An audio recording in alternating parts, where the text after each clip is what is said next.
Listen closely. Right now, your head feels heavy. It is 2 a.m., or perhaps it is just a Tuesday afternoon, and you are completely paralyzed. You are sitting in a room, surrounded by comfort, yet you are being violently tortured. Your tormentor is not a person. It is an echo. You are replaying a conversation from 3 years ago, dissecting a micro-expression on a face that has long forgotten you. You are engineering a catastrophe for a future that has not yet been born. You are pacing back and forth in a prison where the bars are made of your own synapses, and you are wondering why you cannot find the door. Modern psychology calls this chronic rumination. Ancient Stoicism calls it voluntary madness. But you just call it exhausting. You have been told by every self-help guru to fix your mind. You have been told to think positive thoughts, to write affirmations, to fight the noise with more noise. But let us look at the ledger of your life honestly. How has that war worked out for you? Is it possible that your frantic attempt to solve your thoughts is the very thing that keeps them alive? You believe you are analyzing your problems, but you are actually practicing a sophisticated form of self-destruction. The human mind is a magnificent biological machine, optimized over 300,000 years of evolution for one singular purpose: survival. When you sit in the dark and obsess over your failures, your primitive brain does not know the difference between a social rejection and a physical predator. It floods your bloodstream with cortisol. It tightens your chest. It narrows your vision. You are psychologically bleeding out on your own floor, trying to fight a ghost with a sword. The 95% live and die inside this loop. They believe that if they just think a little bit longer, if they just review the mistake one more time, they will finally find peace. They do not realize that overthinking is not a tool for clarity. It is the ego's way of keeping you trapped in a past you cannot alter or a future you cannot predict. You have turned your greatest asset, your intellect, into your ultimate executioner. This is not a standard video. This is a psychological intervention. Most of the people who clicked on this have already swiped away. Their dopamine receptors are too degraded. They need a fast cut, a bright screen, a cheap piece of entertainment to escape the very mind they are trapped in. They are the permanent captives of the algorithm. But if you are still here, if you can feel the quiet, freezing weight of this truth settling into your core, then your exile from the crowd begins today. Subscribe to the 95 Perspective now. Do not do it for us. We do not seek your metric. Do it because your current way of processing reality is a life sentence of anxiety. And this script is the blueprint for your internal citadel. Unclench your jaw. Drop your shoulders. Open your hands. Let us step out of the crowd. Let us find the key to the cage. Let us first strip away your guilt. You are not broken. You do not possess a defective mind. The baseline architecture of your brain was engineered 10,000 years ago in an environment of absolute hostility. In the prehistoric savanna, the man who was relaxed, the man who was completely content, was the man who was eaten. The survivors were the hypervigilant. The ancestors who passed down their DNA to you were the ones who looked at a bush shifting in the wind and assumed it was a tiger, not the wind. Your brain is hardwired to be a threat detection software. It is an anxiety machine by design. But consider the tragedy of the modern paradigm. 10,000 years ago, a threat was a concrete, physical event, a predator, a famine, a rival tribe. It had a beginning, a middle, and an end. Today, your threat detection software is running on an island of digital abstractions. A passive-aggressive email from your superior, a delayed text message from someone you desire, a fluctuating number on a stock index chart. These are not tigers. They cannot consume your flesh. Yet, your amygdala reacts with the exact same chemical violence. You are using a prehistoric survival mechanism to navigate a hypermodern landscape. and it is burning your nervous system to ash. To understand why this loop is so unbreakable, we must enter the lexicon of Carl Jung. Jung understood that the human psyche is split into a tiny, fragile island of conscious awareness and a vast, dark, oceanic abyss of the unconscious mind. He wrote a warning that every overthinker must etch into their soul. Until you make the unconscious conscious, it will direct your life, and you will call it fate. When you are trapped in a cycle of rumination, you believe you are using your conscious mind to solve a practical problem. You are not. You are being puppeted by an unhealed, unconscious emotional wound. Let us say you are obsessing over whether a business venture will fail or whether someone respects you. The conscious intellect constructs 1,000 logical scenarios to analyze this.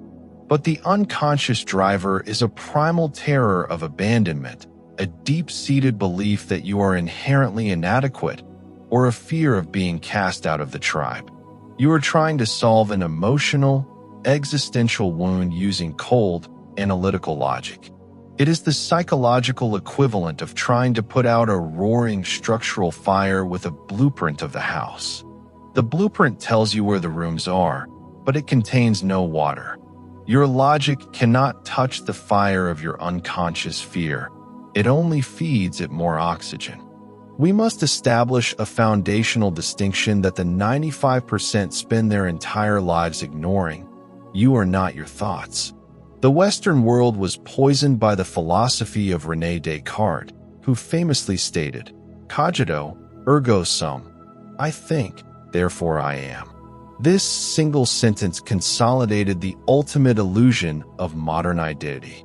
It led you to believe that the voice inside your head is the core of your being. When that voice tells you that you are failing, you believe it. When that voice predicts disaster, you experience that disaster as reality. You have identified yourself with the machine that produces the noise. But look at the mechanics of your own awareness right now. If you can observe a thought passing through your mind, who is the one doing the observing? The thought is the object. You are the subject. The thought is a cloud passing through the sky. You are the vast, unalterable blue expanse that contains it. The moment you move from the thinking self to the observing self, the tyranny of the mind breaks. You stop trying to argue with the voice. You stop trying to fix the voice. You simply sit on the balcony of your awareness and watch it perform its frantic, anxious dance in the courtyard below, completely untouched by its flailing. Let us travel to the northern frontier of the Roman Empire in the year 170 AD. It is midnight. A brutal winter storm is lashing against the leather walls of a military tent. Outside, tens of thousands of Germanic warriors are waiting to destroy the Roman legions. Inside, sitting by a single flickering oil lamp, is Marcus Aurelius, the absolute ruler of the Western world. He is a man burdened by an empire that is collapsing from within. He has been betrayed by his closest general, Avidius Cassius. A devastating plague is decimating his population. His health is failing, his body is in constant pain, and his children are dying in infancy. He has every biological right to be paralyzed by overthinking. He has every reason to stay awake until his eyes bleed, running a million worst-case scenarios through his intellect. Yet, he picks up his stylus and writes in his private journal, a book never intended for public eyes, a book that was simply his personal sanctuary. He writes these words, "You have power over your mind, not outside events. Realize this, and you will find strength." Marcus Aurelius did not build an empire outside before he built a citadel inside. He understood that the chaos of the Marcomannic War was not his enemy. His internal judgment of that chaos was his only true battlefield. To master the mind, Marcus Aurelius leaned on the teachings of Epictetus, the crippled slave who taught Rome how to be free. Epictetus formulated the ultimate razor of human sanity, the dichotomy of control. Imagine your life divided by a hard, unyielding black line. On one side is the circle of control. It is incredibly small. It contains only your current focus, your current actions, and your internal judgments. On the other side of the line is the circle of chaos. It is infinite. It contains the opinions of others, the outcomes of your labor, the economy, the weather, the past you left behind, and the future you are sprinting toward.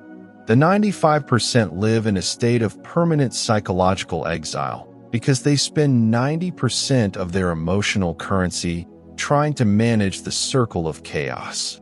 When you lie awake overthinking, ask yourself the clinical question: is the subject of this thought within my direct, immediate control?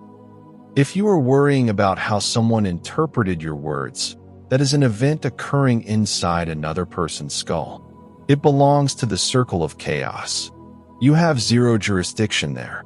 You are a trespasser in their mind, begging for a validation they are not required to give you. When you anchor your peace to things outside your boundary, you become an emotional beggar.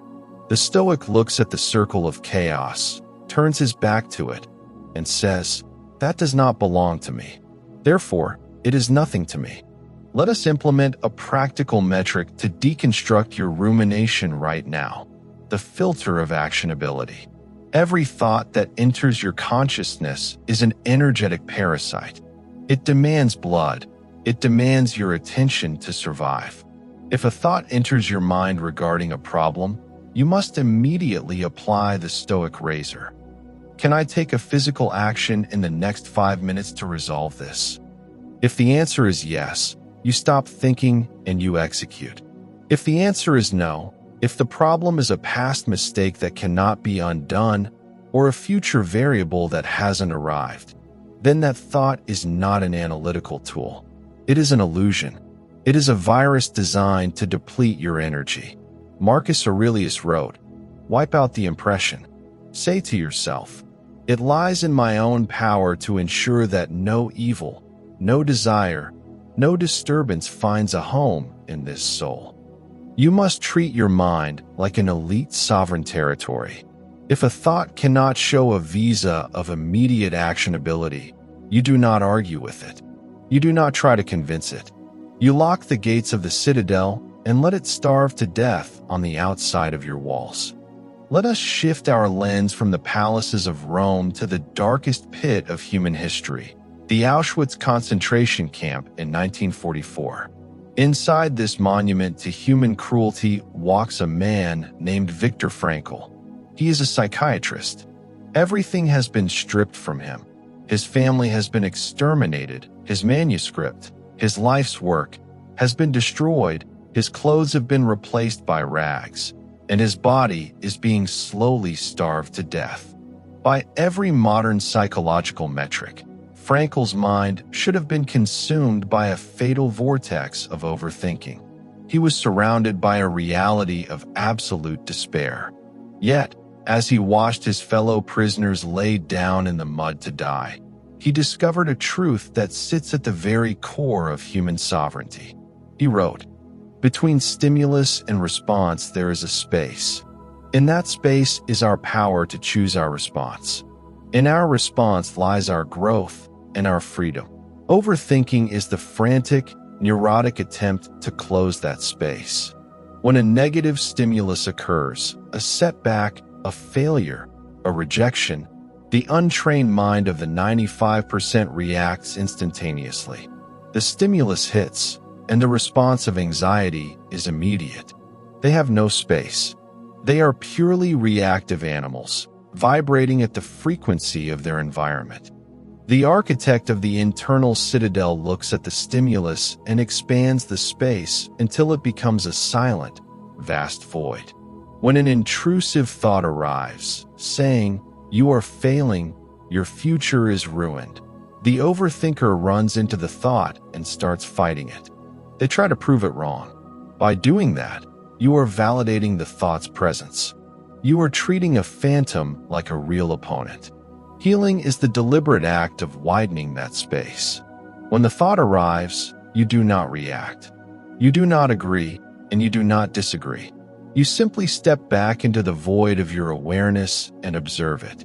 Imagine sitting on a train platform, watching a high-speed express train roar past. The train is filled with noise, with passengers, with chaos. If you jump onto the tracks to try and stop the train, you will be crushed instantly. But if you simply sit on the bench, if you remain perfectly still, the train roars past, its noise fades into the distance, and the platform becomes silent once more. Your thoughts are just trains. You do not have to board them. You do not have to fight them. You just need to sit on the bench of your observing soul and let them pass. Let us execute a clinical grounding protocol right now to pull your awareness out of the non-existent future and anchor it into the sovereign present. Wherever you are sitting, whatever is happening inside your skull, pause. Listen to the texture of my voice. Feel the air moving into your lungs. Look around your space and classify.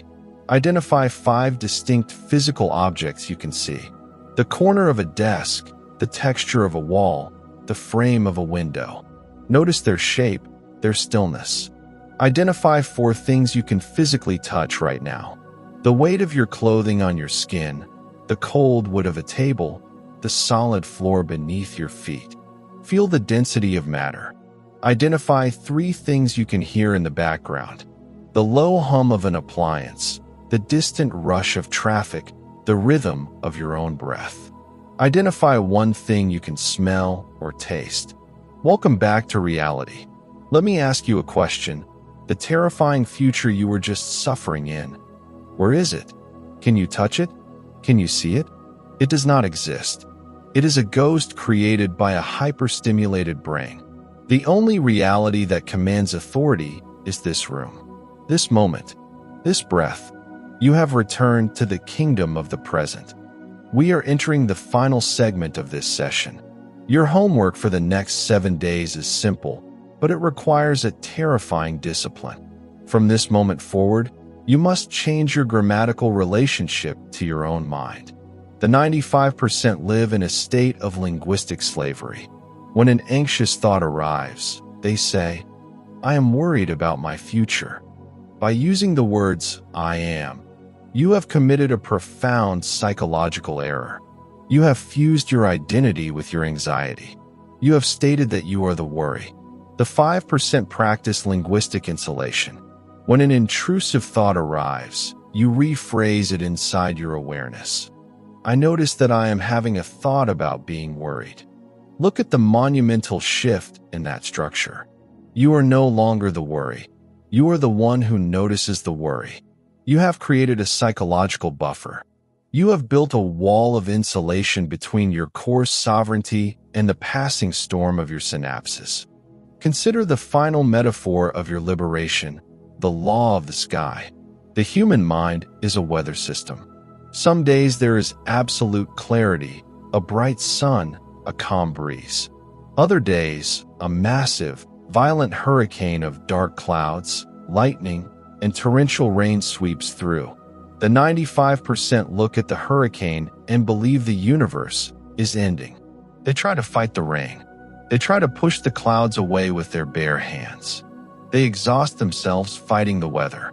But the sovereign architect remembers that no matter how violent the hurricane is, no matter how dark the storm clouds become, the sky itself does not change. The sky is never damaged by its own weather. A cloud cannot scratch the sky. Lightning cannot burn the sky. The sky simply provides the vast, infinite space for the storm to exist, knowing with absolute certainty that the storm is temporary, but the sky is eternal. You are the sky. Your overthinking, your anxiety, your rumination, these are just clouds. Let them rain. Let them thunder. Let them pass. The sky remains blue long after the storm vanishes into the horizon. The screen is about to return to total blackness. The algorithm is waiting to drag you back into the noise, to feed you another cheap hit of dopamine, to return you to the 95% cage. The choice belongs exclusively to you. You can go back to the chase. You can re-enter the cage and continue white-knuckling your existence. Or you can close your eyes, take your hands off the controls, and step into your sovereignty. Unclench your jaw, drop your shoulders, open your palms. If this session helped you find even 1 minute of silence today, write the word sovereign in the comments below. Let it be a marker of your departure from the crowd. Join the community of the quiet minds. Reclaim your stillness. Rebuild your citadel. This is the 95 perspective. The chase is over. Your reign begins now.